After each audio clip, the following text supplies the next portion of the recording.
सोचिए जरा, एक ऐसी कंपनी जिसका नाम सुनते ही भरोसा आता है, टाटा। लेकिन एक वक्त ऐसा भी आया था जब लोग कहने लगे थे कि टाटा मोटर्स अब खत्म हो चुकी है। शेयर गिर रहे थे, गाड़ियां नहीं बिक रही थीं और मीडिया हर दिन एक ही सवाल पूछ रहा था कि नैनो के बाद टाटा मोटर्स बचेगी भी या नहीं।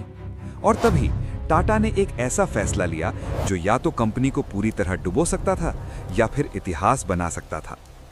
आज की यह कहानी है नैनो की सबसे बड़ी नाकामी और जैगुआर लैंड रोवर की सबसे बड़ी कामयाबी की।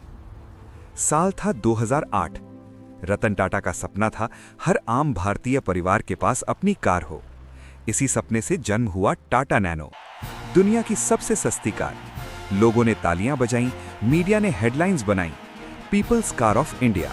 लेकिन यहीं पर सबसे बड़ी गलती हो गई। नैनो को सस्ती नहीं, गरीबों की कार बना दिया गया। लोग सोचने लगे, अगर नैनो ली तो लोग क्या कहेंगे। ऊपर से आया सिंगूर प्लांट विवाद, डीलेज, सेफ्टी को लेकर डर और मार्केटिंग की भारी चूक।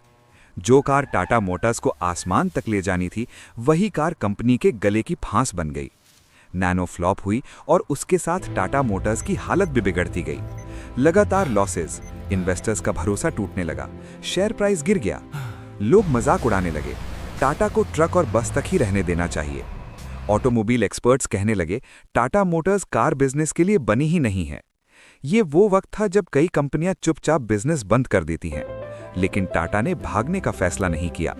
उसी वक्त टाटा ने एक ऐसा कदम उठाया जिस पर पूरी दुनिया हंस रही थी।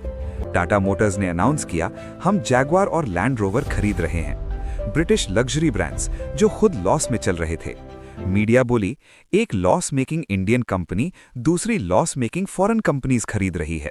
एक्सपर्ट्स बोले, ये बिजनेस सुसाइड है। लेकिन टाटा को कुछ और दिख रहा था। उन्हें ब्रांड्स दिख रहे थे, टेक्नोलॉजी दिख रही थी और एक ग्लोबल फ्यूचर दिख रहा था।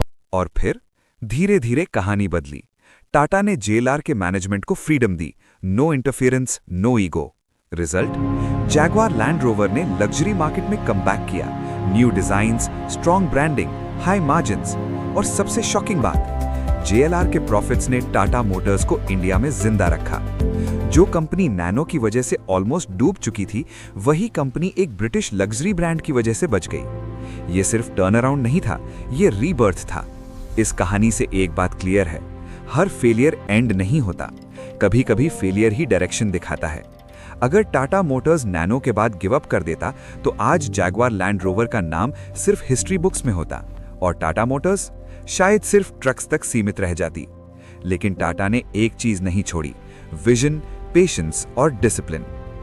बिजनेस में जीत हमेशा लाउड नहीं होती, कभी कभी वो बिल्कुल टाटा की तरह चुपचाप हिस्ट्री बना देती है।